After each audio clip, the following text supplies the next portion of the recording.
Pinagpalang buhay, precious people! Today is a beach day and a mountain day.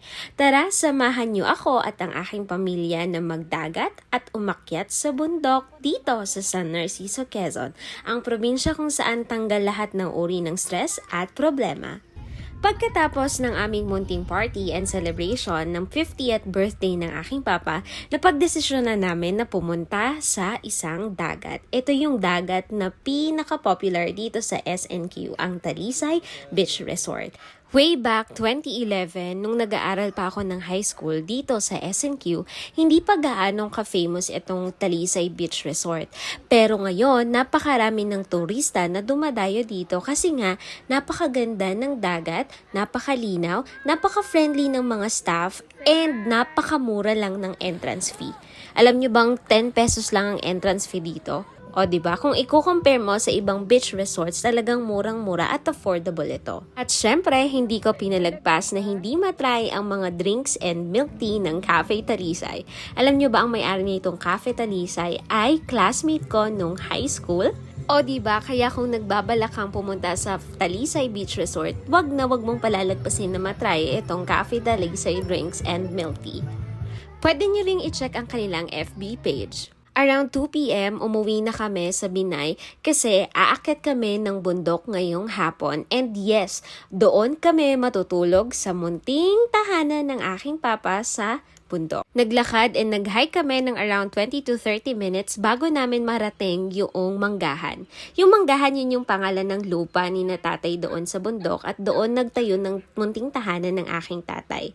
Alam nyo ba, yung mga lolo at lolahin ko dito ay napakaraming lupain dito sa bundok. Yun nga lang, kailangan mo munang ma-experience ang mahaba-habang lakarin bago ka makarating doon sa mga lupain ni nanay at tatay. Dati, nung mga bata pa kami, palagi kaming sinasama ni nanay at tatay sa bundok para magtanim ng kamote o kaya naman ng balinghoy. Dito ko rin naranasan na manguha ng mga punong kahoy tapos gagawing uling. At isa sa mga hindi ko makakalimutang memories ay yung pagtitikal ng bao para gawing kopras. At dahil kasama namin yung pamangkin ko na si Tristan, halinhinan kami ng kapatid kong si Aya sa pagbitbit sa kanya. Struggle is real talaga, pero bawing-bawi naman yan sa scenery na makikita mo pag nandun ka na sa tuktok ng bundok.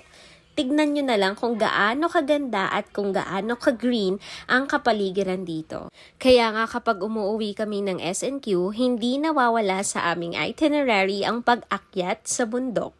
At nung malapit na kami doon sa bahay ni Papa, sinalubong ako ng mga aso na kanyang alaga. Nakakatuwa itong mga asong to kasi every time na bumababa si Papa sa bundok at umaakyat ulit pabalik, talagang kasama sila. Kumbaga parang sila yung bantay ni Papa. And finally, andito na tayo sa munting tahanan ni Papa sa kabundukan. Come sa munting tahanan ng aking pudrakel sa mountain. Tcharam! Ayan po yung kanyang munting tahanan. At ito po ang aking mga kapatid. Yan yung mga bahay ng kapatid ko. Buti pa sila may tigi-tigi isang bahay. Nako, kung makikita nyo lang kung gaano karaming manok ang inaalagaan ni Papa dito sa bundok. Inaalagaan din ni Papa yung aming mga kalabaw. Si Baby Sampot na manganganak na sa May. And ayun po yung isa naming karabaw. Yung isa buntis. Kita natin sila. Baby Sampot!